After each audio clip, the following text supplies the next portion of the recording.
కాబట్టి ఈ ఎలక్షన్ అయ్యే వరకు కొంచెం సైలెంట్గా ఉండండి. తర్వాత చూసుకుందాం. సంవత్సరానికి ఒకసారి కోడి పందాలు ఆడుకున్నట్టు మళ్ళీ ఆడుకుందాం. అంతవరకు సైలెంట్గా ఉండండి. ఒక నిమిషం సార్. మీరు చెప్పింది కరెక్టే సార్. నిజంగానే మీకు అందమైన అమ్మాయిలు పుడతారు. మొన్న మీరు నా మీద అటాక్ చేసినప్పుడు నేను ఒక అమ్మాయి మీద పడ్డాను. అమ్మాయి ఎవరో అమ్మాయి కాదు, మీ అమ్మాయి అంట. చాలా బాగుంది సార్.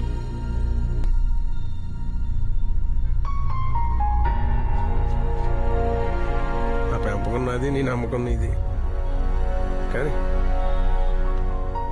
సార్ ఏ మాటగా ఆ మాట చెప్పుకోవాలి సార్. మీ అమ్మాయి చాలా బాగుంది. వద్దన్నయ్య.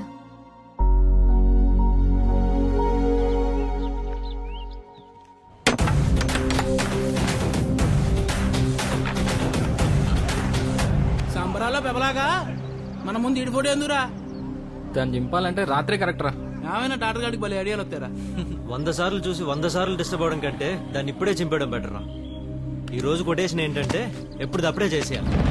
కానీ వాడు చాలా మంచివాడు.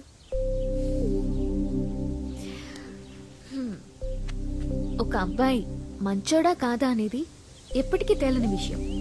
అసలు అమ్మాయిల గౌరవాన్ని కాపాడాల్సిందే అబ్బాయిలు. అలా ఉన్న వాళ్లే కరెక్ట్. మరి వాళ్ల విషయంలో వాళ్లే తడబడుతున్నారంటే అది చాలా కష్టం.